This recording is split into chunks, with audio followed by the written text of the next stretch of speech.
ಒಂದ್ ಕಡೆ ಜನವರಿ 1ನೇ ತಾರೀಕು ಬಳ್ಳಾರಿಯಲ್ಲಿ ರಕ್ತ ಚರಿತ್ರೆ ಅಂತ ಹೇಳಬೇಕು. ರಕ್ತ ರಾಜಕೀಯಕ್ಕೆ ಹೊಸ ವರ್ಷದ ಮೊದಲನೇ ದಿನವೇ ನಾಂದಿ ಹಾಡಲಾಗಿತ್ತು. ಈ ಬ್ಯಾನರ್ ಗಲಾಟೆಯಲ್ಲಿ ರಾಜಶೇಖರ್ ಅನ್ನುವಂತಹ ವ್ಯಕ್ತಿ ಶೂಟೌಟ್ ನಿಂದ ಸತ್ತಿದ್ದ. ಈ ಪ್ರಕರಣ ಇವಾಗ ಎಲ್ಲಿಗೆ ಬಂದು ನಿಂತ್ಕೊಂಡಿದೆ ಅಂತಂದ್ರೆ ಆ ಇಡೀ ಪ್ರಕರಣವನ್ನ ನಿಭಾಯಿಸುವಲ್ಲಿ ಬಳ್ಳಾರಿ ಜಿಲ್ಲಾ ಪೊಲೀಸ್ ವಿಫಲರಾಗಿದ್ದಾರೆ ಅನ್ನೋ ಮಾತು ಕೇಳಿ ಬರ್ತದೆ. ಸಸ್ಪೆಂಡ್ ಆಗಿದ್ದಂತಹ ಎಸ್ಪಿ ಪವನ್ ನಜ್ಜೂರ್ ಆತ್ಮಹತ್ಯೆಗೆ ಯತ್ನಿಸಿದ್ರ ಅಂತ ಆಗ ತಾನೇ ನೂತನ ಎಸ್ಪಿ ಆಗಿ ಚಾರ್ಜ್ ತಗೊಂಡಿದ್ರು IPS ಆಫೀಸರ್ ಪವನ್ ನಜ್ಜೂರ್. ಅವರನ್ನ ಅಮಾನತು ಮಾಡಲಾಗಿತ್ತು. ನೂತನ ಎಸ್ಪಿ ಆಗಿ ಅಧಿಕಾರ ಸ್ವೀಕರಿಸಿದಂತ 24 ಗಂಟೆಗಳಲ್ಲೇ ಅವರನ್ನ ಸಸ್ಪೆಂಡ್ ಮಾಡಲಾಗಿತ್ತು. ಸಸ್ಪೆಂಡ್ ಆಗಿದ್ದ ಎಸ್ಪಿ ಪವನ್ ನಜ್ಜೂರ್ ಆತ್ಮಹತ್ಯೆಗೆ ಯತ್ನಿಸಿದ್ರ. ಮಾತ್ರೆ ನುಂಗಿ ತುಮಕೂರಲ್ಲಿ ಆತ್ಮಹತ್ಯೆಗೆ ಯತ್ನಿಸಿದ್ರು ಅನ್ನೋ ವದಂತಿ ಕೇಳಿ ಬರ್ತಾ ಇದೆ. ಪವನ್ ನಜ್ಜೂರ್ ಮಾತ್ರೆ ನುಂಗಿರುವ ಬಗ್ಗೆ ಮಾಹಿತಿ ಇದೆ. ಸ್ನೇಹಿತನ ಫಾರ್ಮ್ ಹೌಸ್ ನಲ್ಲಿ ಆತ್ಮಹತ್ಯೆಗೆ ಏನಾದ್ರೂ ಪ್ರಯತ್ನಿಸಿದ್ರ? ತುಮಕೂರು ಜಿಲ್ಲೆ ಶಿರಾದ ಬರ್ಗೂರ್ನ ಫಾರ್ಮ್ ಹೌಸ್ ಅಲ್ಲಿ ಮಾತ್ರೆಯನ್ನ ನುಂಗಿದ್ರು, ಮಾತ್ರೆ ನುಂಗಿ ಆತ್ಮಹತ್ಯೆಗೆ ಯತ್ನಿಸಿದ್ರು ಅನ್ನೋ ವದಂತಿ ಹರಿದಾಡ್ತಾ ಇದೆ. ಆಸ್ಪತ್ರೆಯಲ್ಲಿ ಚಿಕಿತ್ಸೆ ಪಡ್ಕೊಳ್ತಾ ಇದ್ದಾರಾ ಪವನ್ ನಜ್ಜೂರ್? ಈ ಬಗ್ಗೆ ಇಲ್ಲಿವರೆಗೂ ಯಾವುದೇ ಮಾಹಿತಿಯನ್ನ ಪೊಲೀಸ್ ಇಲಾಖೆ ದೃಢಪಡಿಸಿಲ್ಲ. ಆದ್ರೆ ವದಂತಿಗಳು ಹರಿದಾಡ್ತಾ ಇದ್ದಾವೆ. ಇದ್ರ ಬಗ್ಗೆ ಸ್ಪಷ್ಟ ಮಾಹಿತಿ ಬೇಕಾಗತ್ತೆ. ಬಳ್ಳಾರಿಯ ನೂತನ ಎಸ್ಪಿ ಆಗಿ ಪೊಲೀಸ್ ವರಿಷ್ಠಾಧಿಕಾರಿಯಾಗಿ ಪವನ್ ನಜ್ಜೂರ್ ಅಧಿಕಾರವನ್ನ ಸ್ವೀಕಾರ ಮಾಡಿದ್ರು. ಅವರ ಸಸ್ಪೆನ್ಷನ್ ಆರ್ಡರ್ ಕಾಪಿಯನ್ನ ಗಮನಿಸ್ತಾ ಇದ್ದೀರಿ. ಶೋಭಾರಾಣಿ ಅವರನ್ನ ಮಂಡ್ಯ ಜಿಲ್ಲಾ ವರಿಷ್ಠಾಧಿಕಾರಿಯಾಗಿ ಟ್ರಾನ್ಸ್ಫರ್ ಮಾಡಿದ ನಂತರ ಪವನ್ ನಜ್ಜೂರ್ ಅವರನ್ನ ಲೋಕಾಯುಕ್ತದಲ್ಲಿರ್ತಾರೆ. 2016ನೇ ಬ್ಯಾಚ್ನ ಅಧಿಕಾರಿ ಇವರು. ಲೋಕಾಯುಕ್ತದಲ್ಲಿ ಈ ಹಿಂದೆ ಕೆಲಸ ಮಾಡಿರ್ತಾರೆ. ಅದಾದ ನಂತರ ಇವರನ್ನ ಬಳ್ಳಾರಿ ಎಸ್ಪಿ ಆಗಿ ವರ್ಗಾವಣೆ ಮಾಡಲಾಗಿರುತ್ತೆ. ಘಟನೆ ನಡೆದಂತ ದಿನ ಮಧ್ಯಾಹ್ನ ಇವರು ಚಾರ್ಜ್ ತಗೊಳ್ತಾರೆ. ಆದ್ರೆ ರಾತ್ರಿ ಆ ಘಟನೆ ಆದಂತ ಸ್ಥಳಕ್ಕೆ ಪವನ್ ಹೋಗೋದಿಲ್ಲ. ಸೊ ಹಾಗಾಗಿ ಸರಿಯಾಗಿ ಆ ಸಂದರ್ಭವನ್ನ ನಿಭಾಯಿಸುವಲ್ಲಿ ವರಿಷ್ಠಾಧಿಕಾರಿಗಳು ಫೇಲ್ಯೂರ್ ಆಗಿದ್ದಾರೆ, ವಿಫಲರಾಗಿದ್ದಾರೆ. ಈ ಆದೇಶದ ಪ್ರಮುಖ ಅಂಶಗಳು ಹೀಗಿದಾವೆ ನೋಡಿ. ಪವನ್ ನಜ್ಜೂರ್ ಅವರನ್ನ ತಕ್ಷಣದಿಂದ ಜಾರಿಗೆ ಬರುವಂತೆ ಅಮಾನತುಗೊಳಿಸಲಾಗಿದೆ. ಕಾರಣ ಏನು ಅಂತಂದ್ರೆ ಸರಿಯಾಗಿ ಆ ಪರಿಸ್ಥಿತಿಯನ್ನ ನಿಭಾಯಿಸಿಲ್ಲ ಅವರು. ಬ್ಯಾನರ್ ಗಲಾಟೆ ಬೆನ್ನಲ್ಲೇ ಸಸ್ಪೆಂಡ್ ಮಾಡಿತ್ತು ರಾಜ್ಯ ಸರ್ಕಾರ.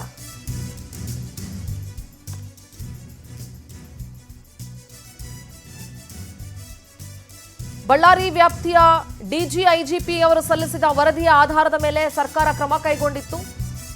ಮೊನ್ನೆಯಷ್ಟೇ ಎಸ್ಪಿ ಆಗಿ ಅಧಿಕಾರವನ್ನ ವಹಿಸಿಕೊಂಡಿದ್ರು ಪವನ್.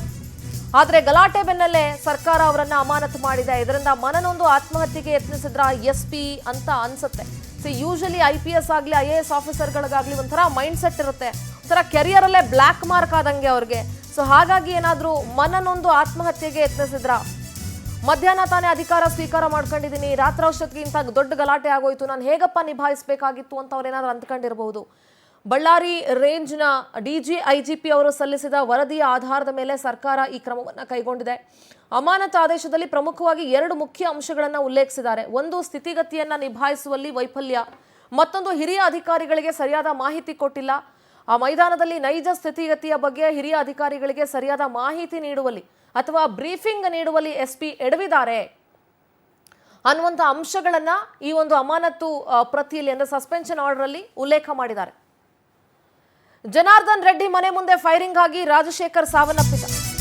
ಕಾಂಗ್ರೆಸ್ನ ಕಾರ್ಯಕರ್ತ ರಾಜಶೇಖರ್ ಸಾವನ್ನಪ್ಪಿದ್ದು, ಇದರ ಬೆನ್ನಲ್ಲೇ ವರದಿಯನ್ನ DIG ವರ್ತಿಕಾ ಕಟಿಯಾರ್ ನೀಡಿದ್ರು. DIGಯನ್ನ ಅವರು ಕೊಟ್ಟಂತ ವರದಿಯನ್ನ ಆಧರಿಸಿ ಸರ್ಕಾರ ಅಮಾನತು ಮಾಡಿದೆ.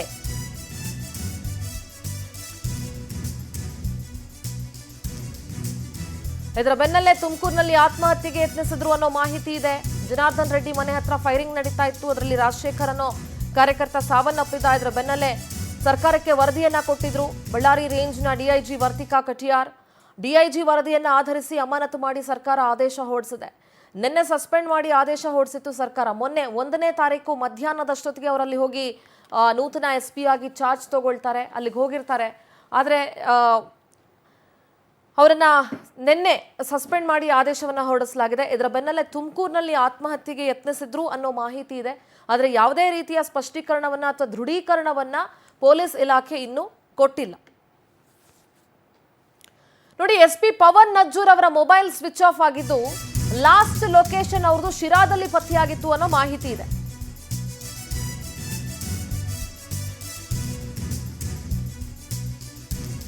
ಕುಟುಂಬಸ್ಥರಿಗೂ ಯಾರಿಗೂ ಪವನ್ ಬಗ್ಗೆ ಮಾಹಿತಿನೇ ಇಲ್ಲ. ಸದ್ಯ ಪ್ರಾಣಾಪಾಯದಿಂದ ಪವನ್ ಪಾರಾಗಿದ್ದಾರೆ ಅನ್ನೋ ಮಾಹಿತಿ ಇದೆ ಅಷ್ಟೇ. ಇದೆಲ್ಲವೂ ವದಂತಿ ಅಂತ ಗೃಹ ಇಲಾಖೆ ಹೇಳ್ತಾ ಇದೆ. ಇದಕ್ಕೆ ಸ್ಪಷ್ಟ ದೃಢೀಕರಣ ಕೊಡಬೇಕಾಗತ್ತೆ. ನಿಜವಾಗ್ಲೂ ಅವರು ಆತ್ಮಹತ್ಯೆಗೆ ಯತ್ನಿಸಿದ್ರ, ಏನು ಎತ್ತ? ಮತ್ತು ಇಡೀ ಪೊಲೀಸ್ ಇಲಾಖೆಯಲ್ಲೇ ಒಂದು ಸಂಚಲನ ಸೃಷ್ಟಿ ಆಗ್ತಾ ಇದೆ. ಇದ್ರ ಬಗ್ಗೆ ಚರ್ಚೆ ಆಗ್ತಾ ಇದೆ. ಅಧಿಕಾರ ಸ್ವೀಕರಿಸಿದಂತ 24 ಗಂಟೆ ಒಳಗಡೆನೆ ಸಸ್ಪೆಂಡು ಅಂತಂದ್ರೆ ಇದ್ರ ಬಗ್ಗೆ ಸಾಕಷ್ಟು ಚರ್ಚೆ ಆಗ್ತಾ ಇದೆ ಪೊಲೀಸ್ ಇಲಾಖೆಯಲ್ಲಿ. ಅಂಡ್ ಸಾರ್ವಜನಿಕ ವಲಯದಲ್ಲೂ ಕೂಡ ಸಾಕಷ್ಟು ಚರ್ಚೆ ಆಗ್ತಾ ಇದೆ. ಸಾಮಾಜಿಕ ಜಾಲತಾಣದಲ್ಲಿ ಇದ್ರ ಬಗ್ಗೆ ಚರ್ಚೆ ಆಗ್ತಾ ಇದೆ. ಪರ ವಿರೋಧಗಳ ಚರ್ಚೆ ಆಗ್ತಾ ಇದೆ. ಕೆಲವೊಬ್ರು ಒಬ್ಬೊಬ್ರು ಒಂದೊಂದ್ ತರ ಹೇಳ್ತಾರೆ. ಕೆಲವರು ಹೇಳ್ತಾರೆ ಅಧಿಕಾರ ಸ್ವೀಕಾರ ಮಾಡ್ಕೊಂಡಿದ ತಕ್ಷಣ ಇಂಥ ಘಟನೆ ನಡೆದಿದೆ, ಬಳ್ಳಾರಿ ಏನು ಅಂತಾನೆ ಅರ್ಥ ಆಗಿರಲ್ಲ, ಈ ರೀತಿ ಆಗೋಯ್ತಲ್ಲ ಅಂತ ಹೇಳಿ. But what ever it may be, ಒಂದು ಅಧಿಕಾರಿಯಾಗಿ ಅಲ್ಲಿನ ಒಂದು ಅಧಿಕಾರವನ್ನ ಸ್ವೀಕಾರ ಮಾಡಿದ ಮೇಲೆ ಅದರ ಜವಾಬ್ದಾರಿ ಆಗಿರುತ್ತೆ ಪರಿಸ್ಥಿತಿಯನ್ನ ಹತೋಟಿಗೆ ತೆಗೆದುಕೊಂಡು ಬರುವಲ್ಲಿ. ಸೊ ಆ ನಿಟ್ಟಿನಲ್ಲಿ ಪವನ್ ವಿಫಲರಾಗಿದ್ದಾರೆ ಅನ್ನುವಂತಹ ವರದಿಯ ಆಧಾರದ ಮೇಲೆ ರಾಜ್ಯ ಸರ್ಕಾರ ಅವರನ್ನ ಸಸ್ಪೆಂಡ್ ಮಾಡಿದೆ. ನಮ್ಮ ವಿಶೇಷ ಪ್ರತಿನಿಧಿ ಅರುಣ್ ದೂರವಾಣಿ ಸಂಪರ್ಕದಲ್ಲಿ ಜಾಯ್ನ್ ಆಗ್ತಿದ್ದಾರೆ. ಅರುಣ್, ಬಳ್ಳಾರಿಯಲ್ಲಿ ಏನು ಘಟನೆ ನಡೀತು? ರಾಜಶೇಖರ್ ಅನ್ನುವಂಥ ಕಾಂಗ್ರೆಸ್ ಕಾರ್ಯಕರ್ತ ಏನು ಸಾವನ್ನಪ್ಪದ, ಆ ಬ್ಯಾನರ್ ಗಲಾಟೆಯಲ್ಲಿ ಇವಾಗ ಒಬ್ಬ SP ಅಧಿಕಾರಿಯ ತಲೆದಂಡ ಆಗಿರೋದು ಪೊಲೀಸ್ ಇಲಾಖೆಯಲ್ಲೇ ಸಂಚಲನ ಸೃಷ್ಟಿ ಮಾಡಿದೆ ಅಂತ ಹೇಳಿದ್ರೆ ತಪ್ಪಾಗೋದಿಲ್ಲ. ಇವರು ಪವನ್ ನಜ್ಜೂರ್ ಆತ್ಮಹತ್ಯೆಗೆ ಯತ್ನಿಸಿದ್ರು ಅನ್ನುವಂಥ ವದಂತಿಗಳು ಹರಿದಾಡ್ತಾ ಇದೆ. ಆದ್ರೆ ಪೊಲೀಸ್ ಇಲಾಖೆ ಇದ್ರ ಬಗ್ಗೆ ಯಾವುದೇ ದೃಢೀಕರಣ ಕೊಟ್ಟಿಲ್ಲ. ಏನ್ ಹೇಳ್ತೀರಿ ಅರುಣ್? ಸಿಂಧೂರ ಸರ್ಕಾರ ಕೂಡ ಎತ್ತಿಗೆ ಜ್ವರ ಬಂದ್ರೆ ಎಮ್ಮೆಗೆ ಬರೆ ಹಾಕ್ತು ಅನ್ನುವಂತ ಒಂದು ಕ್ರಮವನ್ನ ಕೈಗೊಂಡಿರುವಂತದ್ದು. ಬಳ್ಳಾರಿಯಲ್ಲಿ ಅವರು ಅಧಿಕಾರ ಸ್ವೀಕರಿಸಿ 7 ಗಂಟೆಯೂ ಆಗಿರ್ಲಿಲ್ಲ, ಕಚೇರಿಗೆ ಇನ್ನೂ ಅವರು ಹೋಗಿರ್ಲಿಲ್ಲ. ಅಂತ ಸಂದರ್ಭದಲ್ಲಿ ಅಲ್ಲಿ ಗಲಾಟೆ ಆಗಿದೆ. ಅಲ್ಲಿ ವಾಸ್ತವದಲ್ಲಿ ತಪ್ಪು ಮಾಡಿದವ್ರು ಯಾರು, ಗುರುತಿಸಿದವ್ರು ಯಾರು, ಇವೆಲ್ಲ ಎಲ್ರಿಗೂ ಗೊತ್ತಿರುವಂತ ವಿಷಯ. ಆದ್ರೂ ಕೂಡ ಯಾರನ್ನೋ ಒಬ್ಬರನ್ನ ಬಲಿಪಶು ಮಾಡಬೇಕು ಅನ್ನುವಂತ ಏಕೈಕ ಕಾರಣಕ್ಕೆ ಜವಾಬ್ದಾರಿಯನ್ನ ಹೊತ್ತಿದ್ದಂತ ಜಿಲ್ಲಾ ಪೊಲೀಸ್ ವರಿಷ್ಠಾಧಿಕಾರಿ ಆಗಿದ್ದಂತ ಪವನ್ ನೆಜ್ಜೂರ ಅವರನ್ನ ಸರ್ಕಾರ ಅಮಾನತುಗೊಳಿಸಿ ಆದೇಶ ಹೊರಡಿಸಿದೆ. ಆದ್ರೆ ಈ ಅಮಾನತು ಆದೇಶದಿಂದಾಗಿ ಅವರ ಮೇಲೆ ಏನ್ ಪರಿಣಾಮ ಬೀರಬಹುದು, ಇದ್ರ ಬಗ್ಗೆ ಯಾರಿಗೂ ಕೂಡ ಒಂದು ರೀತಿಯ ಅಂದಾಜು ಕೂಡ ಇರ್ಲಿಲ್ಲ. ಹೇಳಿ ಕೇಳಿ IPS ಅಧಿಕಾರಿ ಅವರಿನ್ನೂ ಕೂಡ ಇಡೀ ಬಳ್ಳಾರಿ ಕಾನೂನು ಸುವ್ಯವಸ್ಥೆಯ ಸ್ಥಿತಿಗತಿಯನ್ನ ಇನ್ನೂ ಅರ್ಥ ಮಾಡ್ಕೊಳ್ಳೋದಕ್ಕಿರ್ಲಿ, ಅವರು ಕಚೇರಿಗೆ ಕಾಲಿಡೋದಕ್ಕೆ ಸಾಧ್ಯ ಆಗಿರಲಿಲ್ಲ ಅಂತ ಪರಿಸ್ಥಿತಿಯಲ್ಲಿ ಆಗಿರುವಂತದ್ದು. ಹಾಗಾಗಿ ಸರ್ಕಾರ ಇಂತ ಒಂದು ಆತುರದ ನಿರ್ಧಾರ ಯಾಕೆ ತಗೊಂಡ್ರು ಅನ್ನೋದು ಆಶ್ಚರ್ಯಕ್ಕೆ ಕಾರಣ ಆಗಿರುವಂತದ್ದು. ಈಗ ಪವನ್ ನೆಜ್ಜೂರ ಅವರು ಕೂಡ ತುಮಕೂರಿನ ಸಮೀಪ ಇರುವಂತ ಶಿರಾ ಮೂಲದವರು ಅವರು ಅಂತ ಹೇಳಲಾಗ್ತಾ ಇದೆ. ಶಿರಾದ ಹತ್ರ ಇರುವಂತ ಬರಗೂರಿನ ಸಮೀಪ ಇರುವಂತ ಸ್ನೇಹಿತನ ಫಾರ್ಮ್ ಹೌಸ್ ನಲ್ಲಿ ಅವರು ನಿದ್ದೆ ಮಾತ್ರೆ ಸೇವಿಸಿ ಆತ್ಮಹತ್ಯೆಗೆ ಪ್ರಯತ್ನಿಸಿದ್ದಾರೆ ಅಂತ ಹೇಳಲಾಗ್ತಾ ಇದೆ. ಅವ್ರನ್ನ ತುಮಕೂರಿನ ಖಾಸಗಿ ಆಸ್ಪತ್ರೆಗೆ ಸೇರಿಸಿದ್ದಾರೆ. ಅಲ್ಲಿ ಅವರು ಪ್ರಾಣಾಪಾಯದಿಂದ ಪಾರಾಗಿದ್ದಾರೆ ಅಂತ ಕೂಡ ಹೇಳಲಾಗ್ತಾ ಇದೆ. ಆದ್ರೆ ಇದನ್ನ ತುಮಕೂರಿನ ಪೊಲೀಸರಾಗ್ಲಿ ಅಥವಾ ನಜ್ಜೂರ ಅವರ ಕುಟುಂಬಸ್ಥರಾಗ್ಲಿ ಯಾರು ಕೂಡ ಅಧಿಕೃತವಾಗಿ ದೃಢಪಡಿಸ್ತಾ ಇಲ್ಲ, ದೃಢಪಡಿಸೋದಕ್ಕೆ ಸಾಧ್ಯನೂ ಇಲ್ಲ. ಯಾಕಂದ್ರೆ ಇದು ಇಡೀ ಪೊಲೀಸ್ ಇಲಾಖೆಯ ಮರ್ಯಾದೆಯ ಪ್ರಶ್ನೆ ಕೂಡ ಆಗುತ್ತೆ. IPS ಮತ್ತೆ IAS ಅಧಿಕಾರಿಗಳ ದರ್ಜೆಯಂತ ಅಧಿಕಾರಿಗಳು ಆತ್ಮಹತ್ಯೆಗೆ ಪ್ರಯತ್ನ ಮಾಡಿದ್ರು ಅಂತಂದ್ರೆ ಅದು ದೊಡ್ಡ ಮಟ್ಟಿಗೆ ಒಂದು ರೀತಿ ಸುದ್ದಿ ಆಗುತ್ತೆ. ಅದಕ್ಕಿಂತ ಹೆಚ್ಚಾಗಿ ಇಡೀ ಆಡಳಿತ ಅಧಿಕಾರಿಗಳ ಮನೋಬಲವನ್ನ ಅದು ಕುಗ್ಗಿಸೋದಕ್ಕೆ ಕಾರಣ ಆಗುತ್ತೆ. ಇದರಿಂದ ಸರ್ಕಾರಕ್ಕೂ ಕೂಡ ತೀವ್ರವಾದಂತ ಮುಜುಗರ ಉಂಟಾಗುತ್ತೆ. ಈ ಕಾರಣಕ್ಕೋಸ್ಕರ ಈಗ ಯಾರು ಕೂಡ ಅದನ್ನ ಕನ್ಫರ್ಮ್ ಮಾಡ್ತಾ ಇಲ್ಲ. ಆದ್ರೂ ಕೂಡ ನಜ್ಜೂರ ಅವರ ಒಂದು ಫೋನ್ ಏನಿದೆ ಅದರ ಲೊಕೇಶನ್ ಶಿರಾವರೆಗೆ ತೋರಿಸ್ತಾ ಇದೆ. ಶಿರಾದ ನಂತರ ಅದು ಲೊಕೇಶನ್ ಸಿಗ್ತಾ ಇಲ್ಲ. ಅಲ್ಲಿ ಅವ್ರ ಫೋನ್ ಸ್ವಿಚ್ ಆಫ್ ಆಗಿದೆ. ಇವೆಲ್ಲವನ್ನ ಗಮನಿಸ್ತಾ ಇದ್ದಾಗ ಎಲ್ಲೋ ಒಂದ್ ಕಡೆ ಸರ್ಕಾರ ತಮ್ಮನ್ನ ಸಸ್ಪೆಂಡ್ ಮಾಡಿದ್ದಕ್ಕೆ ಪವನ್ ನಜ್ಜೂರ ಅವರು ತೀವ್ರವಾಗಿ ಮನನೊಂದಿದ್ದಂತೂ ಸತ್ಯ. ಹಾಗಾಗಿ ಬಳ್ಳಾರಿಯಿಂದ ಹೊರತು ಬಂದು ಅವರು ಅರುಣ್, ಮತ್ತೊಂದು ವಿಚಾರ. ಒಂದು ಕಡೆ ಅಲ್ಲಿನ DIG ಯಾರಿದ್ರು ವರ್ತಿಕಾ ಕಟಿಯಾರ್ ಅವರ ಒಂದು ವರದಿಯ ಆಧಾರದ ಮೇಲೆ ಅವ್ರು ಏನು ರಿಪೋರ್ಟ್ ಕೊಟ್ಟಿದ್ದಾರೆ, ಆ ರಿಪೋರ್ಟ್ ಮೇಲೆ ಸರ್ಕಾರ ಅವರನ್ನ ಅಮಾನತು ಮಾಡಿದೆ. ಯಾರಿಗೇ ಆಗ್ಲಿ ಒಬ್ಬ ಅಧಿಕಾರಿಗೆ ಅಂತ ಒಂದು ಘಟನೆ ನಡೀತಿದೆ ಅಂದಾಗ ಏನು ಎತ್ತ ಅನ್ನೋದು ಕೂಡ, ಅಂದ್ರೆ ಒಂದು ಜಿಲ್ಲೆಯನ್ನ ಅರ್ಥ ಮಾಡ್ಕೊಳ್ಳಿಕ್ಕೆ, ಜಿಲ್ಲೆ ಬಗ್ಗೆ ತಿಳ್ಕೊಳ್ಳಿಕ್ಕೂ ಸಮಯ ಬೇಕಾಗುತ್ತೆ. ಅದು ಯಾರಿಗೇ ಆದ್ರೂ ಅಷ್ಟೇನೆ. ಆದ್ರೆ ಅವ್ರು ಹೋಗ್ತಿದ್ದಂಗೆ ಇಂಥ ಘಟನೆ ನಡೆದಿರೋದು ಅಥವಾ ಘಟನೆ ಬಗ್ಗೆ ಅವ್ರಿಗೆ ಮಾಹಿತಿ ಇದ್ರೂ ಅವ್ರು ಆ ಸ್ಥಳಕ್ಕೆ ಹೋಗ್ಲಿಲ್ವಾ, ಏನು ಎತ್ತ ಅನ್ನೋದ್ರೂ ಪ್ರಶ್ನೆ ಆಗುತ್ತೆ. ಬೀಯಿಂಗ್ ಅನ್ ಆಫೀಸರ್ ಅವ್ರಿಗೆ ಎಕ್ಸ್ಕ್ಯೂಸಸ್ಸೇ ಇರಲ್ಲ ಅಂತ ಅಂದ್ಕೊಳ್ತೀನಿ ನಾನು. ಯಾಕೆಂದ್ರೆ ಸರ್ಕಾರ ತಮ್ಮ ಮೇಲೆ ಬಂದಿರುವಂತಹ ಆರೋಪವನ್ನ ಹೇಗಾದ್ರೂ ಮುಕ್ತರಾಗಬೇಕು, ಇಲ್ಲ ತಾನು ತಪ್ಪಿಸ್ಕೊಳ್ಬೇಕು ಅಂತ ಹೇಳಿ ಅಧಿಕಾರಿಗಳ ತಲೆದಂಡೆ ಮಾಡಿರೋದನ್ನ ನಾವು ಬಹಳಷ್ಟು ಪ್ರಕರಣಗಳಲ್ಲಿ ಗಮನಿಸಿದೀವಿ. ಫಾರ್ ಎಕ್ಸಾಂಪಲ್, ಬೆಂಗಳೂರಲ್ಲಿ ಆದಂತಹ ಸ್ಟ್ಯಾಂಪೇಡ್ RCB ಸೆಲೆಬ್ರೇಷನ್ ಸ್ಟ್ಯಾಂಪೇಡ್ ಪ್ರಕರಣ ಏನಿತ್ತು ಅದರಲ್ಲೂ ಕೂಡ ನಾವು ನೋಡಿದೀವಿ. ಸೊ ಈ ವಿಚಾರದಲ್ಲಿ ಏನ್ ಹೇಳ್ತೀರಿ ಅರುಣ್? ಇಲ್ಲಿ ನಜ್ಜರ್ ಅವರನ್ನ ಅಮಾನತುಗೊಳಿಸಿದ್ದು ಸರಿಯೋ ತಪ್ಪೋ ಅನ್ನುವಂತ ಪ್ರಶ್ನೆ ಉದ್ಭವಿಸೋ ಸಹಜ.